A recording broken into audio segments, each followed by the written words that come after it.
Do you have a mortgage? Then listen up, because there might be changes coming to your home loan pretty soon. But don't worry, if you act now, there are still ways that you can save money on your monthly repayments.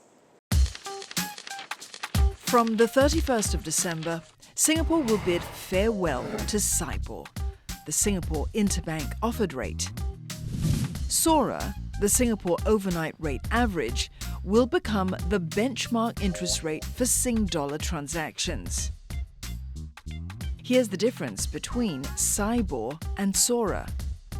In short, Sibor is the average rate that banks estimate that they will be able to borrow from each other, while Sora is based on the average rate of actual overnight interbank transactions. Sibor is based on expectation. So if today something very good happened and people read very much into it, they will put that into Sibor. Whereas Sora reflects what actually happened, right? Subject to negotiation or whatever happened. So when we go back to look at the rates historically, you realize Sibor moves very, very strongly and a lot more volatile. So that's why there's a switch from Sibor over to Sora. It makes a lot of sense for consumers. It's a lot more predictable, a lot more stable, and a better reflection of real life. So that means Sora provides less volatility and more transparency to consumers. The change will affect people who've taken home loans before October 2021. If you're among them, you have until the end of April to switch to another package.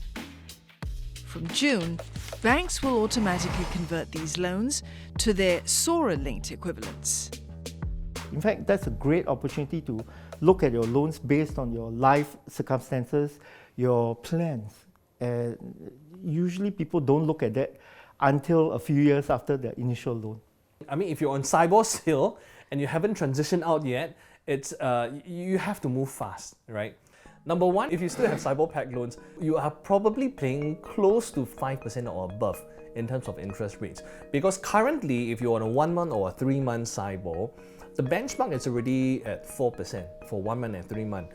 And if you're out of your lock-in period, which most people already are, your spread, which is actually the bank's profit margin above the reference rate, should be sitting at about 1%, thereabouts. So all in all, you're paying close to 5%. At a 5% interest rate, that works out to more than $6,600 a month on a $1 million loan in total, assuming a loan tenure of 20 years. So what are your options? To save the most money, look at a fixed rate package. The fixed rate is on average around 3% in the market these days. That works out to about $5,500 a month for that same $1 million loan, $1,000 less than when on the Sibor rate. Just based on an example, if I were to move from a Sibor rate package to a fixed rate package, I can save something like 16% by way of monthly installment amount. So in terms of cash flow, it makes a lot of sense for me to move to the fixed rate package. Of course, if you're planning to sell your property, then that's not an option that you should be thinking of. Why? Because the fixed rate package comes in with a lock-in. If you opt for a floating rate, you'll save about 7% a month compared to your current Sibor loan on that same $1 million loan.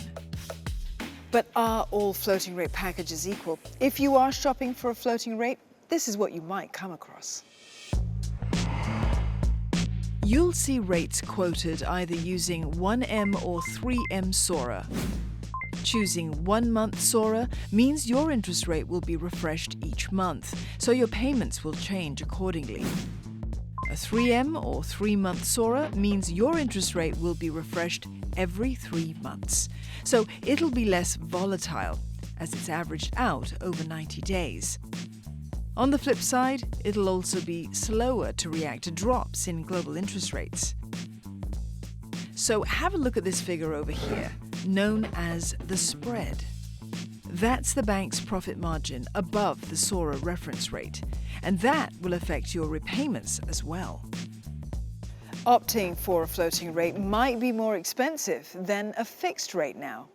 But it will put you in a good position if you think that interest rates will go down sooner rather than later. While the outlook is still uncertain, experts suggest looking at flexible loans to try to merge the best of both worlds. There are 2-year fixed interest rates. There are 3-year fixed interest rates. There are 2-year fixed interest rates that give you the ability to even convert within the bank itself after a year. So we call that a free conversion after a year. There are even banks that say, okay, they will give you the flexibility. It's a 2-year fixed interest rate, but before the 2nd year, you have the option of moving into a variable interest rate. So there's a lot of flexibility and features that the banks provide today to cater to different kind of requirements. And I think it's important to do that instead of just, okay, I'm paying 5%, I should just go into the lowest kind of an interest rate. I mean, the lowest may be a 3-year fix, right? At maybe 2.88%, for example. But you know, being on a 3-year fix, 2.88%, is that going to be the best choice, right? It may be the best choice for you if you value stability over anything else. But if interest rates dip within these 3 years, you know, you're paying 2.88, and if the market is paying 2%, I mean, then of course you lose that opportunity. Another option is to go with your bank's Sora conversion package. The aim of this is to try to make as similar as possible your monthly repayments. While more expensive than a new fixed or floating rate, this option might be attractive for those whose financial circumstances have changed since their last loan application, as there will be a waiver of TDSR, or total debt servicing ratio requirements, in such cases. Which means if you don't have to worry if you've retired or your ability to borrow the same amount has changed. The banks will just offer you what is available by way of the Sora conversion package.